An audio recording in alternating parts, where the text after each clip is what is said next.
Tonight,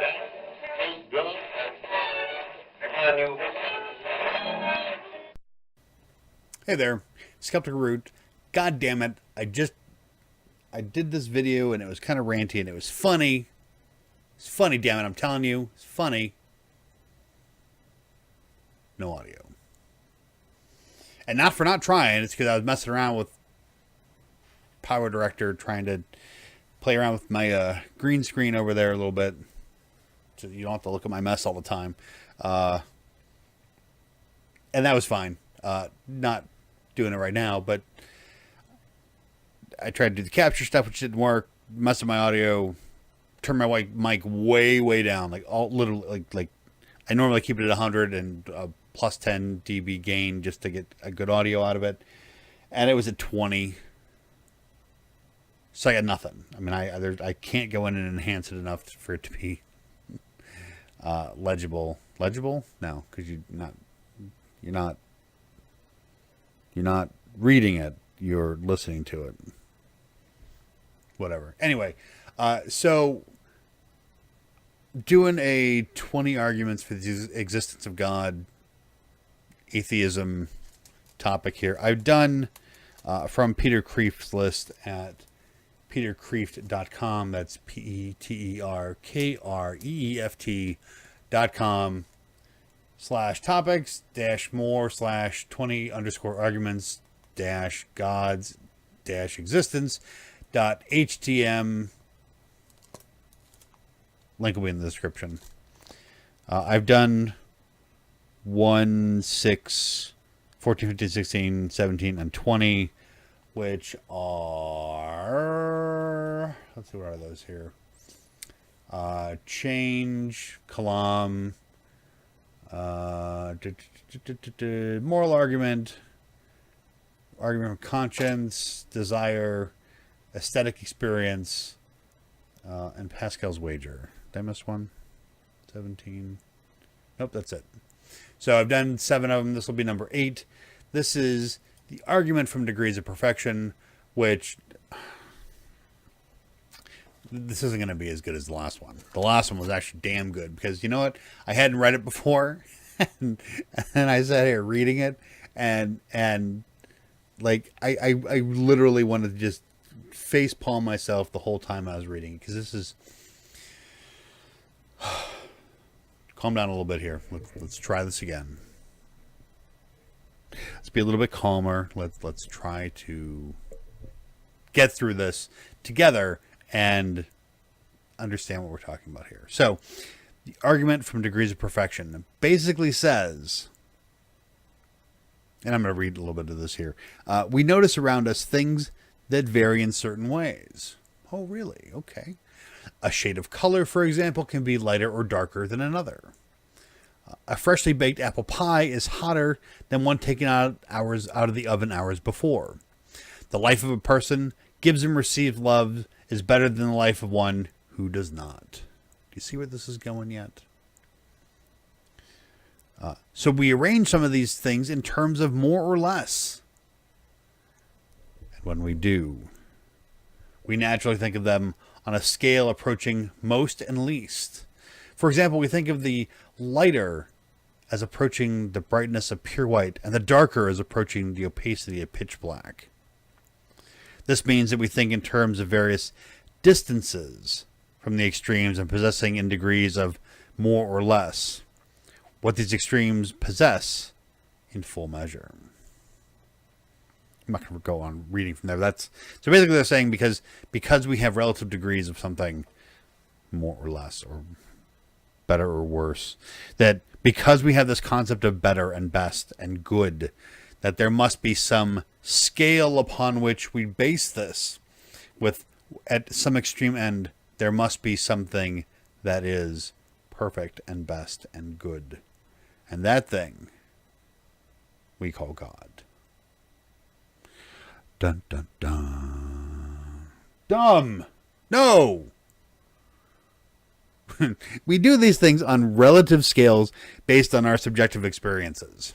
We have something that is hotter and colder because we think of it as something as hotter or colder. If we eat soup at 120 degrees and we have soup that's 95 degrees, 95 degrees is relatively cooler than 120 degrees, so we think the soup is cold. If we are outside and it's 95 degrees Fahrenheit, for all you people doing those metric Celsius things, that's what, 36-ish degrees, I think. I don't use Celsius, so forgive me if I'm off.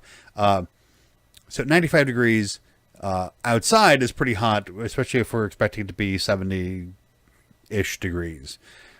So that being relative scales means that those things are more better or distant from the thing. And they talk about specifically here, like we feel heat radiating from like a pie that we have here, also this pie here, and a pie that we have over here. If we're somewhere in this range, we feel the heat coming from one pie more because we're closer to it. So if we feel more heat coming from the pie that we're closer to, then that pie must somehow be on some scale of perfection, I guess. I mean, this is dumb. This is a dumb idea. God, I'm gonna throw my shoulder face palming if I keep smacking myself in the face. And yes, that's from the last video. You missed all that. I pretty much sat here like this the whole time.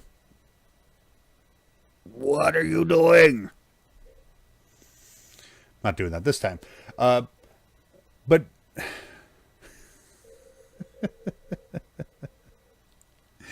but if these degrees of perfection pertain to a being, or being is caused in finite creatures, there must exist a best, a source and a real standard for all the perfection we recognize belonging to us as beings.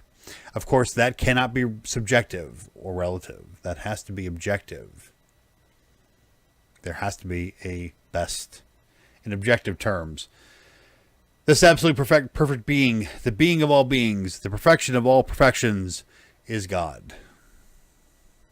And here's where they basically answer their own stupid. In all of these, they tend to have a question and then a reply. Like someone says, let me ask you a question about this particular idea, and then they have a response to that. And the question is, the argument assumes a real better. But aren't all of our judgments of comparative value merely subjective? Yes, of course they are. Value is subjective. It is based on what I think is the best. And if I happen to get a bunch of people agreed with me, that's fine. But those value judgments are still subjective based on what I want, what I have decided is best.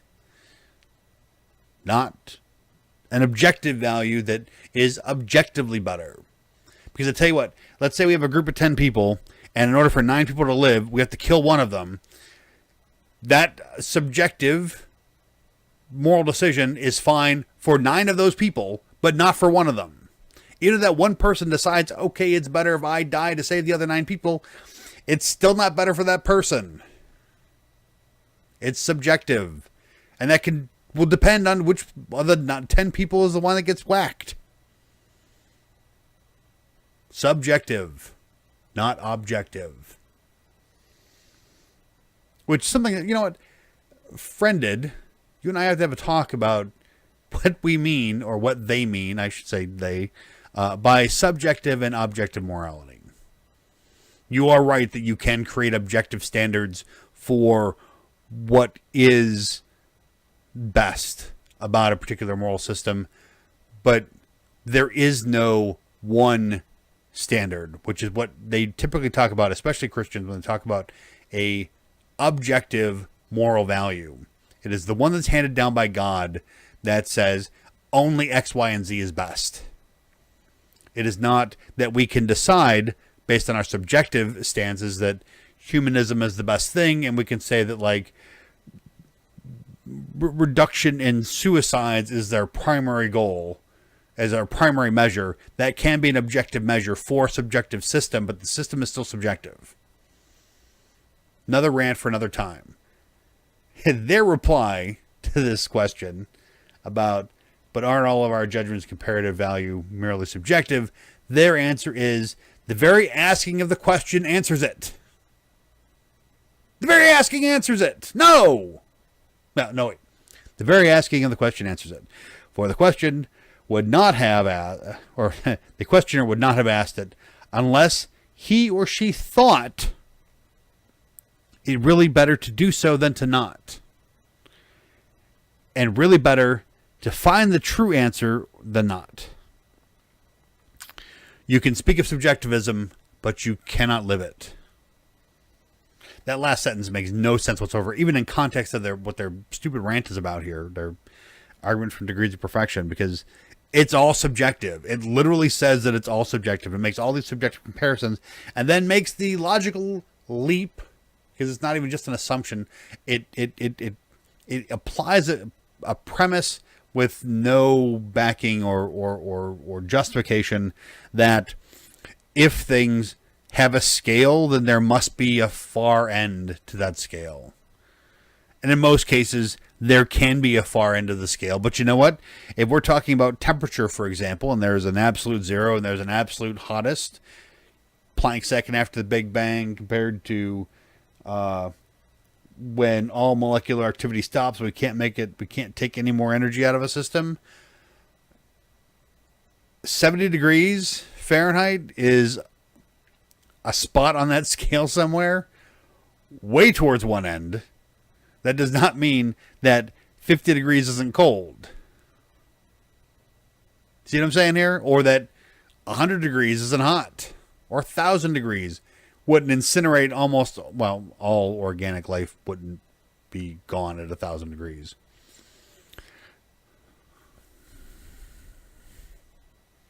What do you want me to say? I want to headbang everything but the microphone because that makes a really terrible sound. But that's it. I'm done. I'm done with this one. This is probably one of the 3 super dumb ones. This one surprised me. I thought there'd be a little more to it. But what the hell? That's it.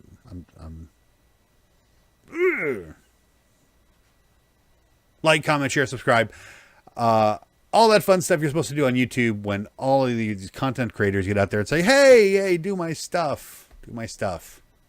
Do my stuff. Goodbye and hello. As always.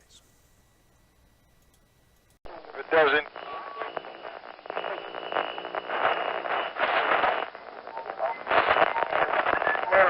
Nation.